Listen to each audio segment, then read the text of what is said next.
Welcome to On Writing with Onkarabile, the show that aims to promote the culture of reading and writing in our communities. We seek to restore pride and dignity of Africans through the power of reading and writing. Ladies and gentlemen, help me to welcome Coach Maano Ramadwa, who is here today to share more on reading and writing for meaning. Mr. Coach Ramadwa, thank you so much, sir, for coming to our show. Thank you very much. It's a pleasure and a privilege to be here. Yes. Sometimes we admire these platforms from a distance and we think, one day, yes. one day I'll just be there. We are happy. We are happy that we have made it. Let's talk about, you are a former, let's just introduce yourself. Maybe let me not talk for yourself. Okay. I am Coach Maano Ramadwa, the resuscitation coach in everything else that I do. A speaker and an author. An entrepreneur of sort.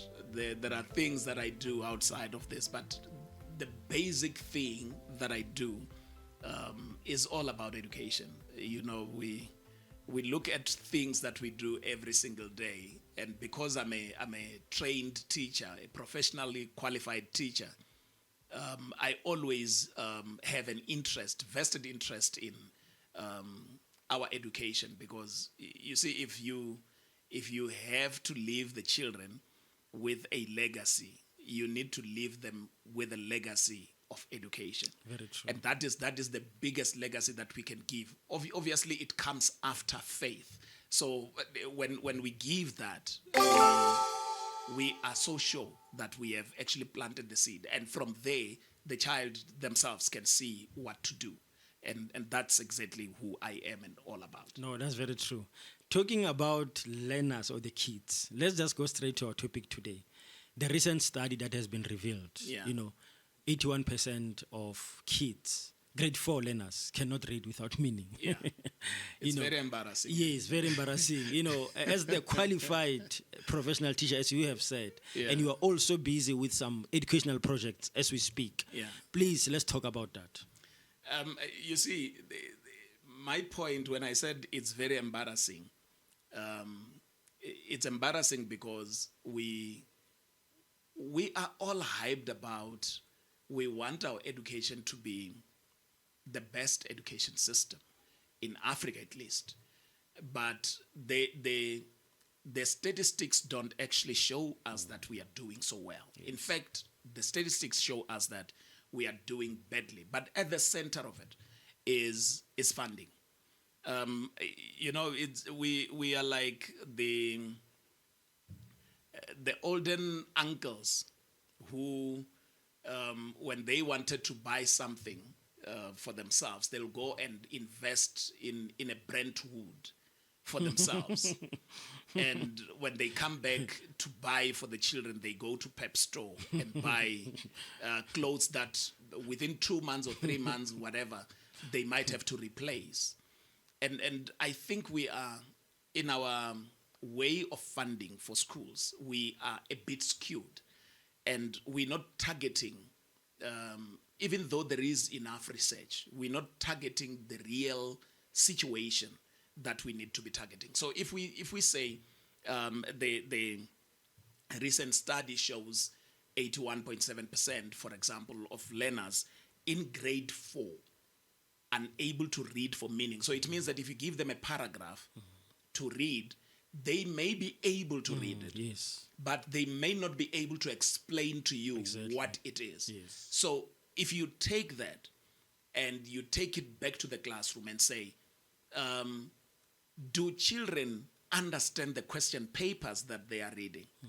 So if they can't read properly, so it means that the question papers, giving them a question paper is pointless. Yes. Now, if we say, because there are some interesting stuff that I need to share also. If you look at how we are saying these children must be able to achieve certain targets, as we have actually set them, in the true sense, we are expecting too much of these children instead of just blanketly going lowering down the benchmark. But lowering down the benchmark is not good for us. It's not good for our education. It's not good for our communities. It is also not good for our country economically and things like that. Because then it means we are going to get people coming to this country to come and do work that could be done by our own children. Now, when I say funding, I just want you to see how bad this can be. In 2023 and 2022, government budget, 26% was spent on ECD. Now, when you talk ECD, you're talking early childhood development. Yes. And that is the basis of the reading and writing from literacy levels. Yes. Now, if you spend 26% of the education budget on ECD, and you know that you are busy with the migration process of taking this ECD institutions from the Department of Social Development, bringing them into education, and you look at infrastructure in the schools is not ready, or it was not ready 2 years ago to be able to cater for the learners that are coming from ECD, and you say only 26% suffices, you are already showing signs of no interest. If you look at it, and that is in 2022 and 2023, so 26% on average, that is what was spent. And you look at the general education band and the FET, which means from grade 8 up until grade 12, the government only spent 38% in 2022. But then they increase that with 5% and take it to 43%. Now, at this moment, you're busy with migration of ECD, but you're spending so much money at FET. What is the sense? Yeah. I think for me, it would mean that if we are now saying we have to make sure that the foundation is right, because we already know that 78 and 81% don't know how to read and write. Our investment should go where we will troubleshoot the problem so that it becomes an automatic organic movement from grade R to grade 1, 2, 3, 4, and then it goes on to the senior phase and so forth. So that is why I'm saying our funding is skewed, and it questions as to who decides on this kind of funding. I was coming there. What kind of information have they actually received to take us to that? Yes. Let me also show you the other factor. The other factor is that we do have a very active CSI in South Africa. And companies are investing so much money in our education system to a point where they go into billions of rands. And out of those billions of rands, I think it was in 2022 or so, where the CSI spent about almost 10% or so, 10 billion or so. But look at what they have actually done. When they now spend, because it's lucrative to support a grade 12 learner at school. You go into the township school and you spend a lot of money for a grade 12 learner so that the results of that school can cosmetically look like this school is working hard.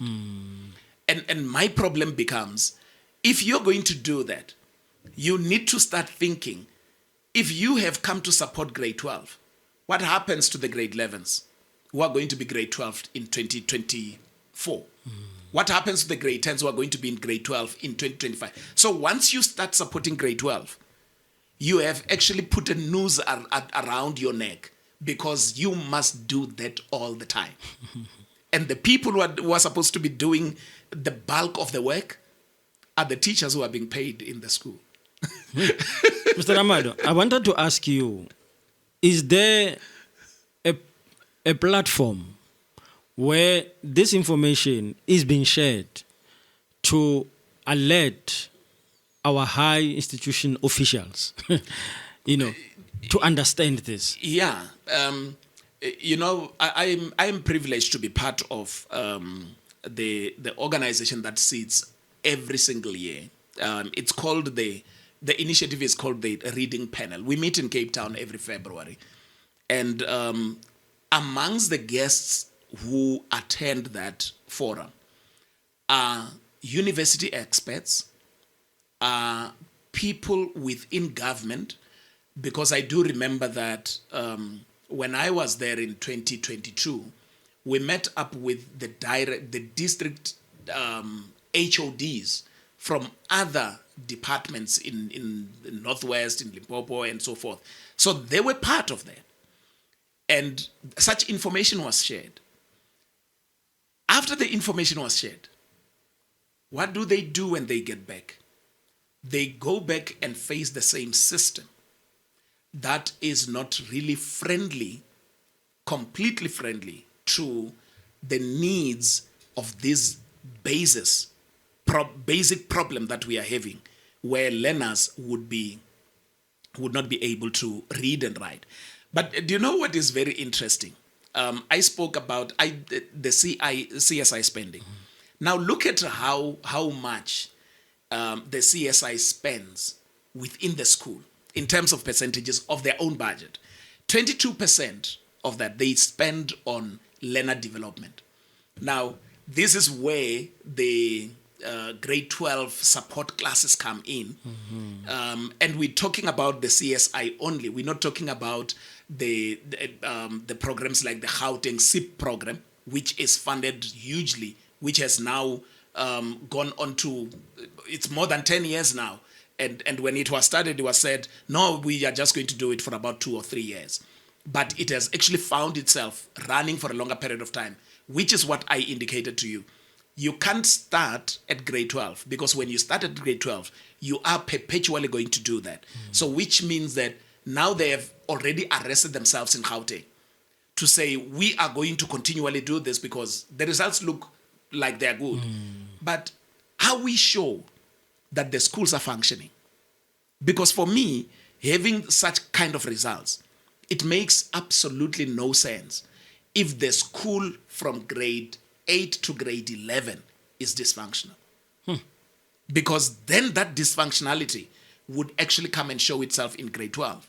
And when we get to grade 12, that's where people are now going to seek external help, getting the SIP program to come and start teaching the learners who are being taught throughout the week, but they are going to be supplemented on Saturday.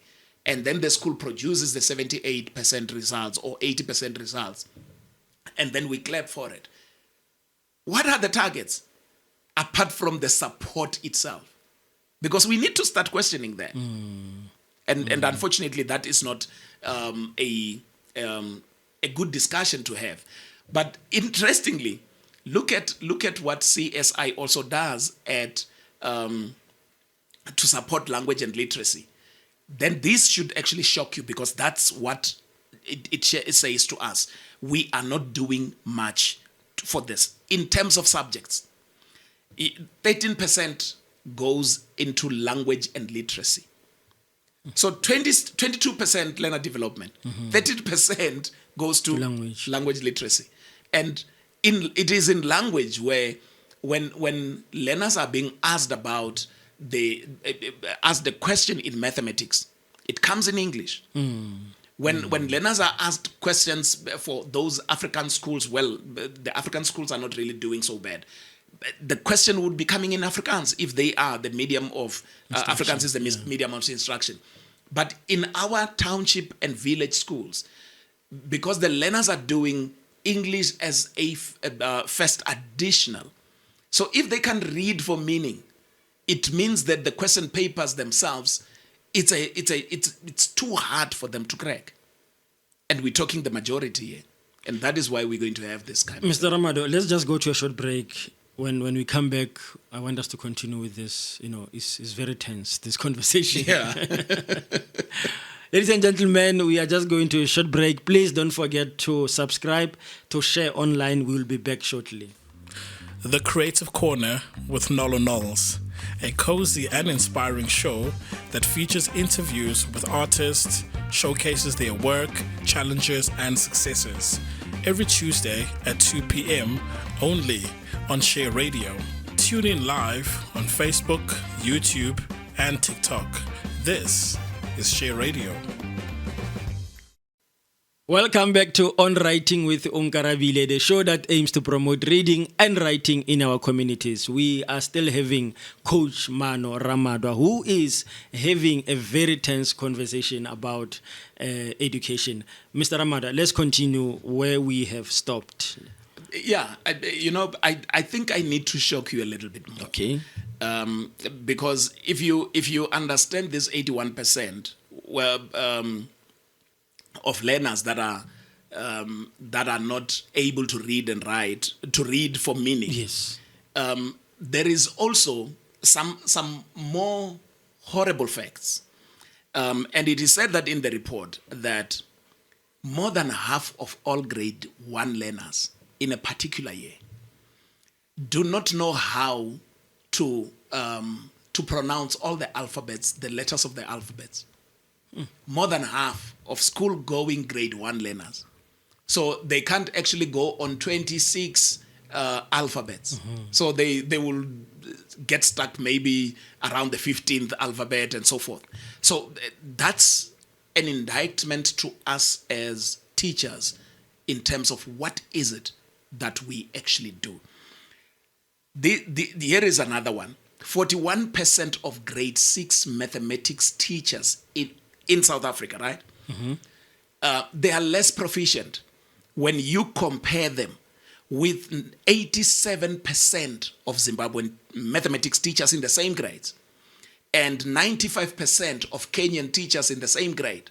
So it means that in South Africa, in order for us to troubleshoot maths and maths at grade 6, we would do well if we go and import the Kenyan teachers to come and teach our learners, compared to using our own teachers. So you can see that it's not just in terms of the learners not being able to do this, but it's also what happens in our schools from 7:30 to 2 o'clock.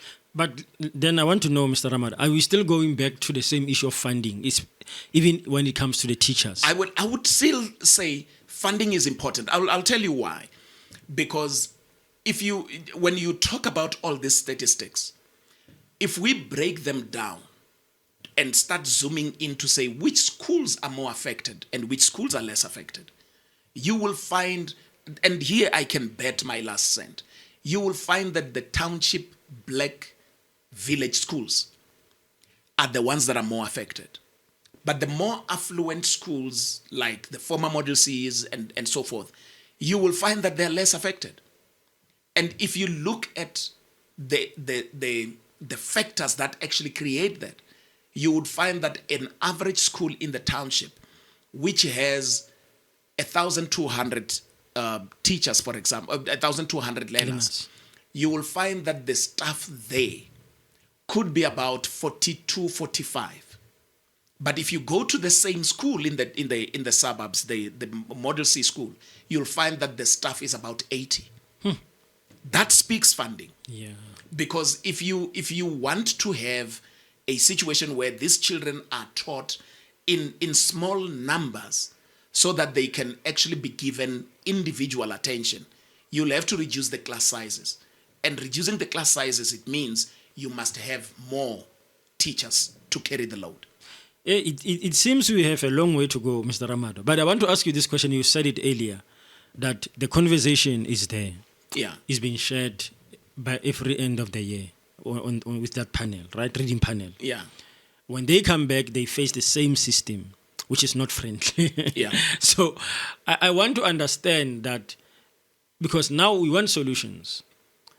What will then happen if we are having a conversation, but then the conversation is not being implemented? The problems that we get during conversations, we are not going to face the problems by solving them. Yeah. We still go back to the same system, which is not friendly. Yeah. Then what's the point of having those conversations?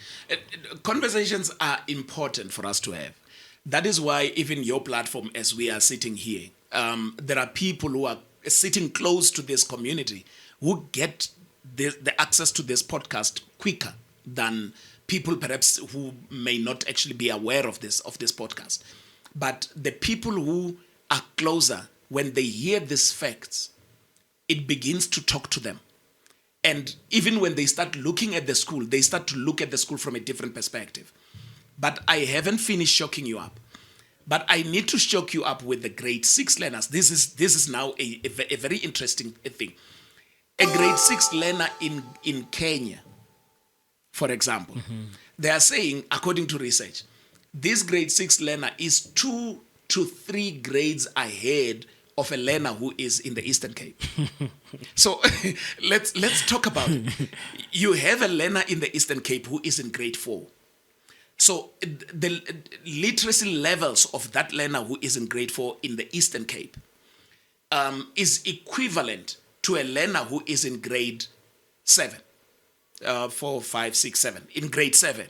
So the learner who is in grade 7 knows the amount of information that a learner who is, so in basically, there's learners who are in the same grade, in grade 4, all of them.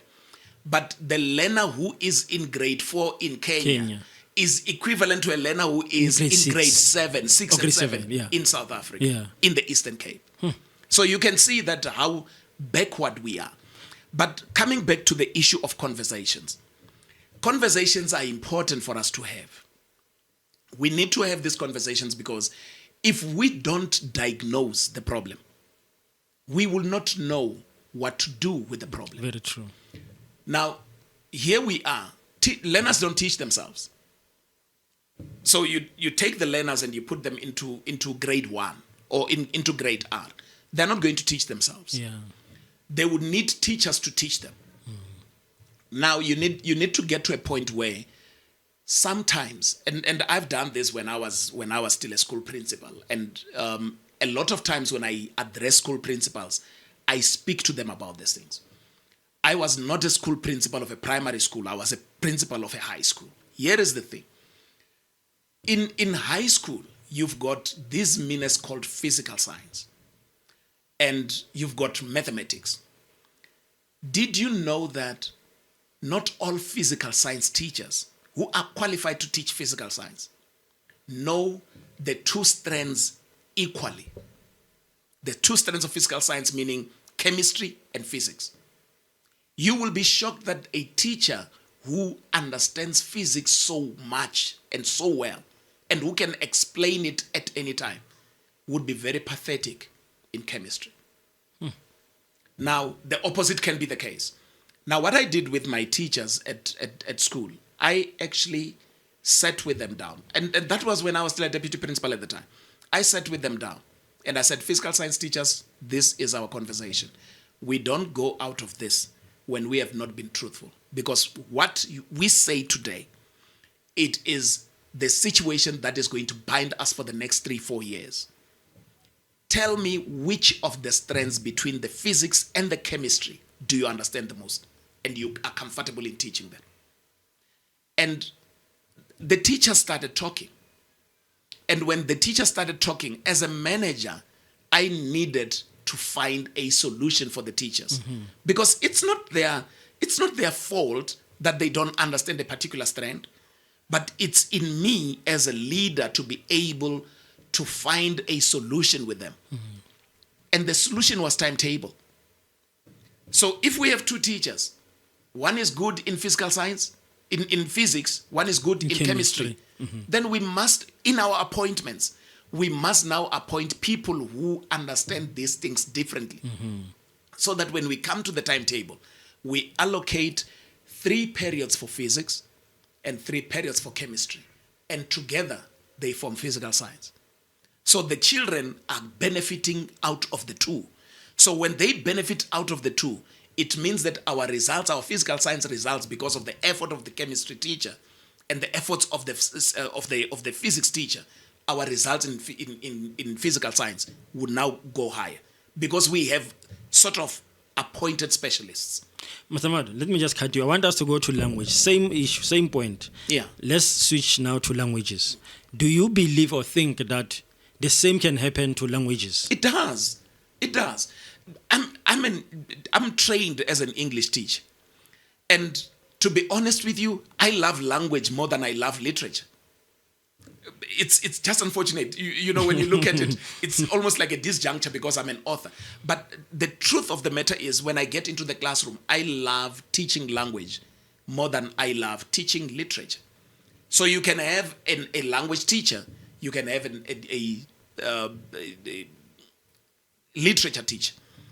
And both of them, because they love these different strands, they understand these different strands, they can break it down and teach learners to a point of understanding on one strand and to a point of understanding on the other strand. So in such situation, it means that our language results will go higher as compared to when we are saying, teacher X, go and teach English. And that teacher has to battle with literature, which he does not understand, while he understands the language. and these are simple managerial situations.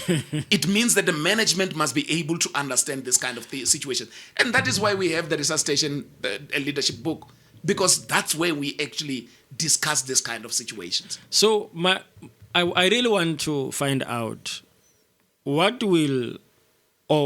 happened for us to come to that point where a teacher will not be able, qualified, like you've said, a qualified teacher will not be able to teach the language he does not understand. He's a qualified, by the way. Yeah. So it does not make sense to me to say the teacher cannot, whereas he's qualified.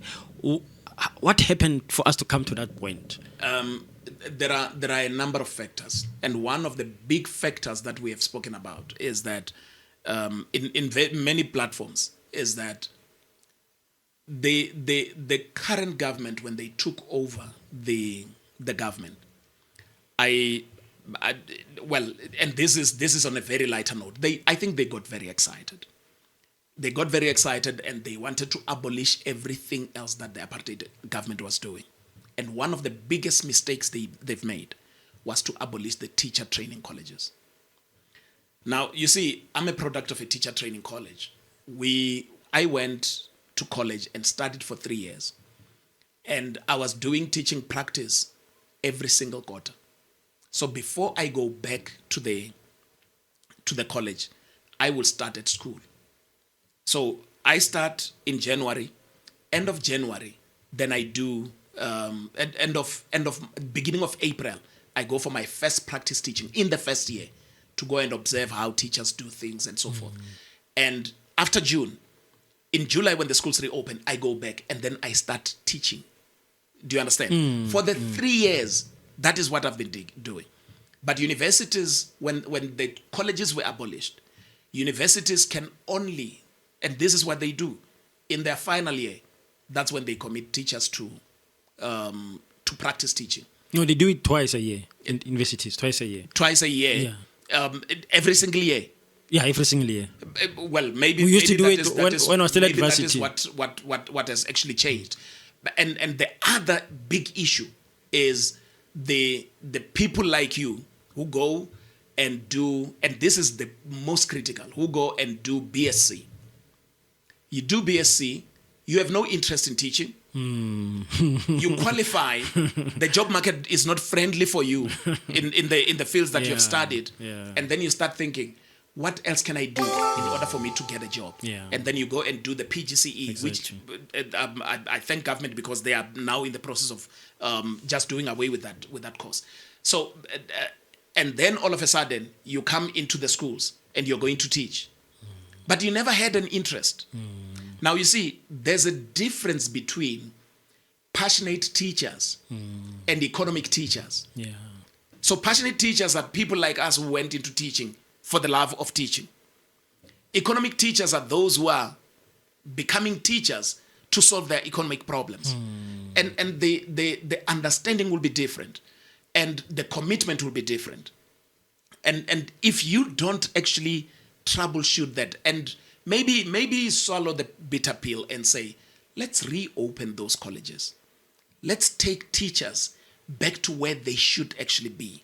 And let us allow only teachers who are passionate to get into the teaching profession. I'll give you one example.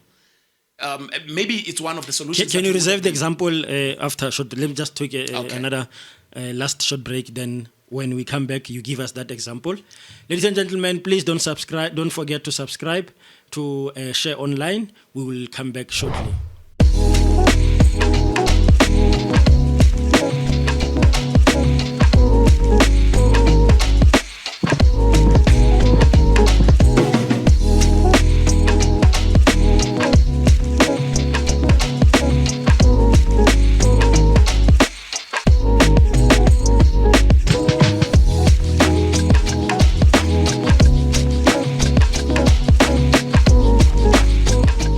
Welcome back to On Writing with Onkarabile, the show that aims to promote the culture of reading and writing in the communities. We are still having Coach Maano Ramadwa with a very tense conversation. You were giving us example before we went for a short break. It's more of a solution than an example.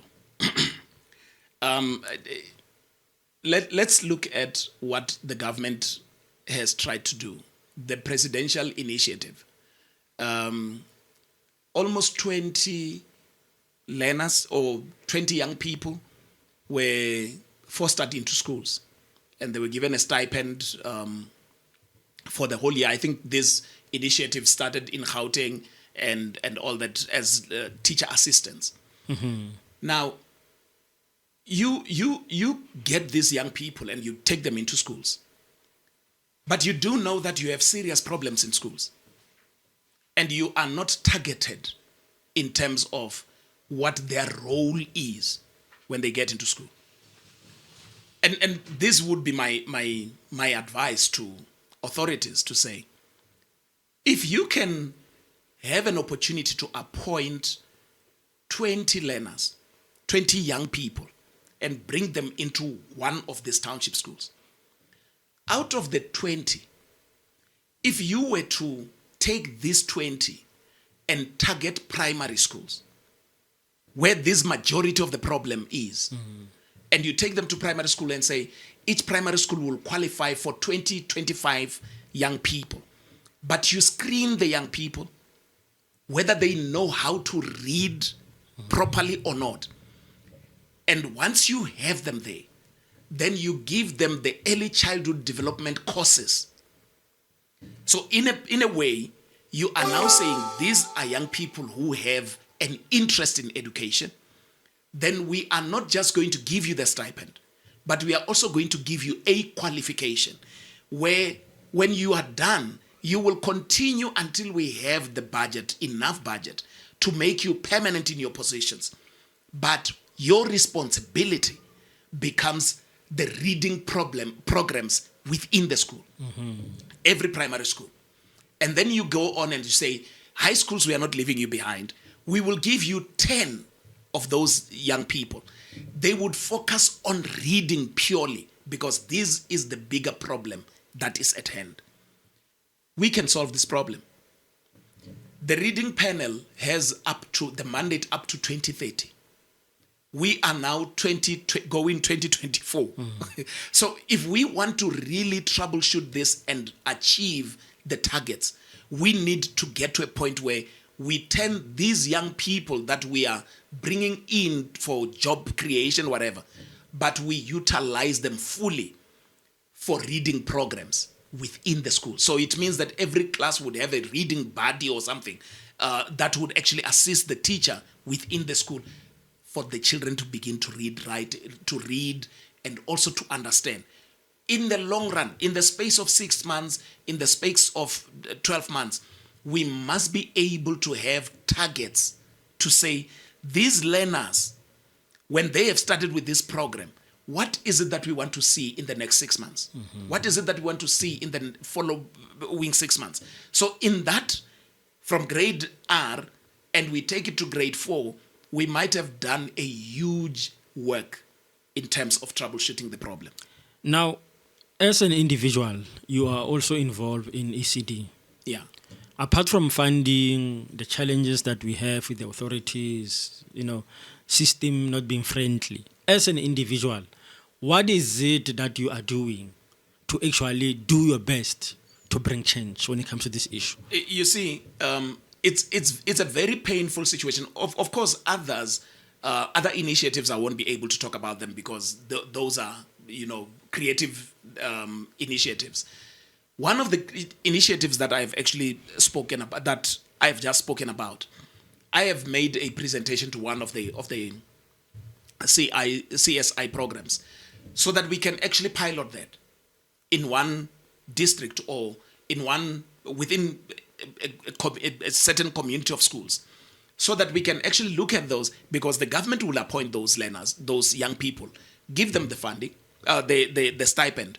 Then we come with the CSI to say, from ECD side, they provide funding for us to be able to train those young people in order for them to be deployed as reading buddies within the schools.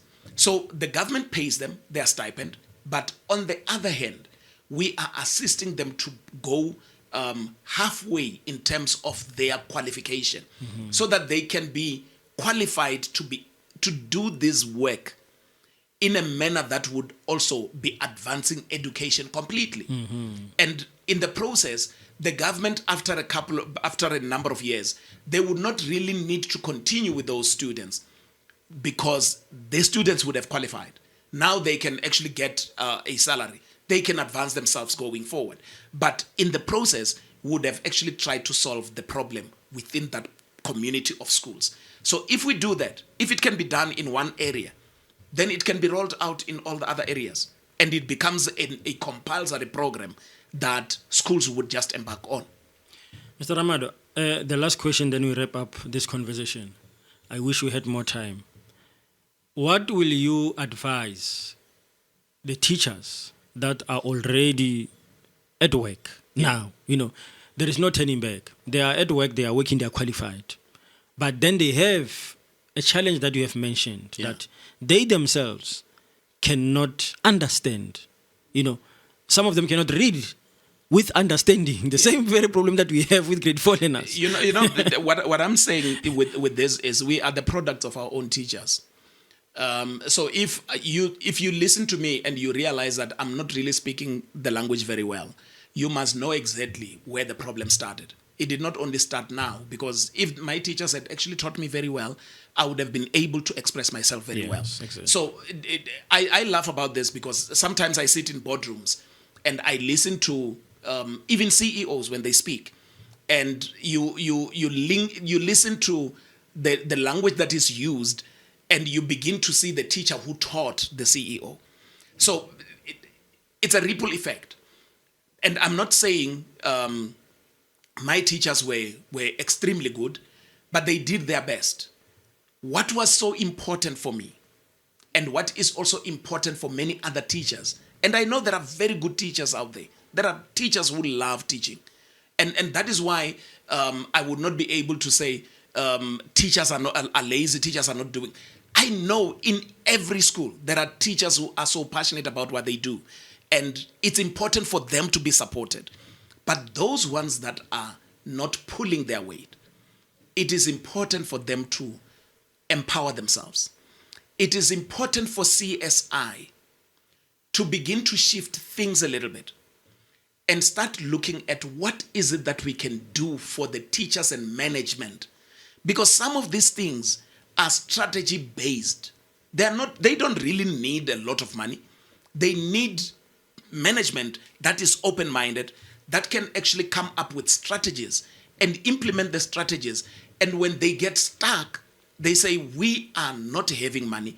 Can we please have the money? I have challenged one of the teachers, one of the principals, a couple of weeks ago. And I said to the principal, what is it that you think you need in your school? And then he says, I need more funding. I said, okay, fine. Where will you get the funding from? And I find that the majority of principals are also sitting and waiting for funding to come.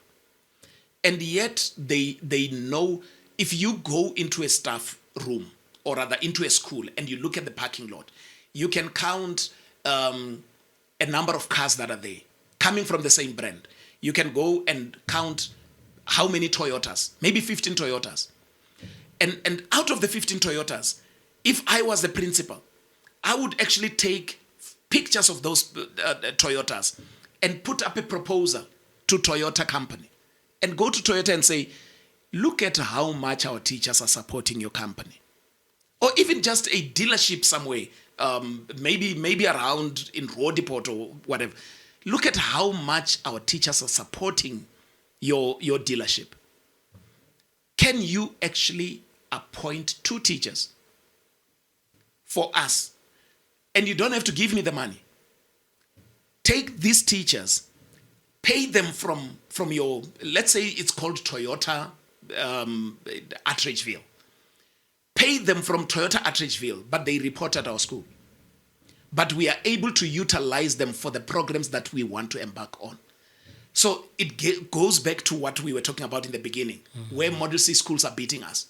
Because they have a bulk of teachers.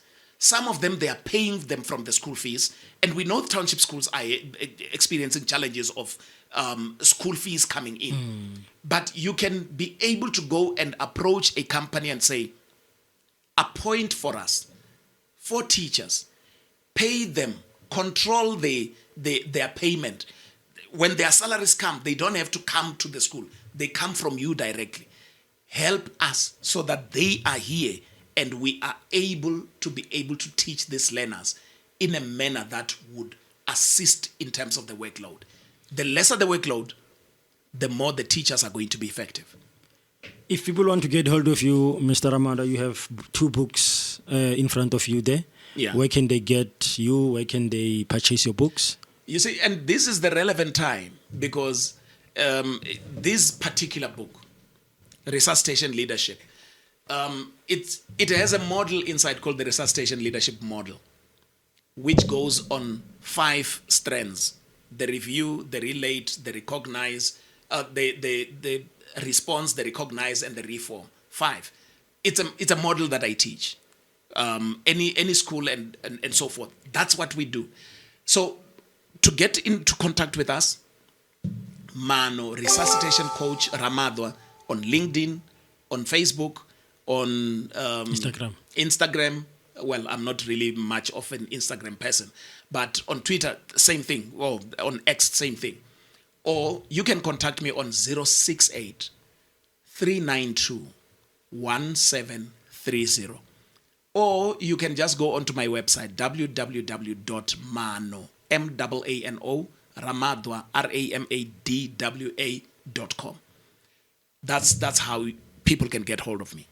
Mr. Ramadwa, thank you so much, sir, for this tense conversation. I wish, as I've said, we had more time. Unfortunately, we have to stop here for today. Not a problem. Ladies and gentlemen, you are watching On Writing with Onkarabile, the show that aimed to promote the culture of reading and writing in our communities. Unfortunately, we have come to an end of our show. Please don't forget to subscribe online. Let us meet next time on the same place, same time on Share Online. And thank you so much.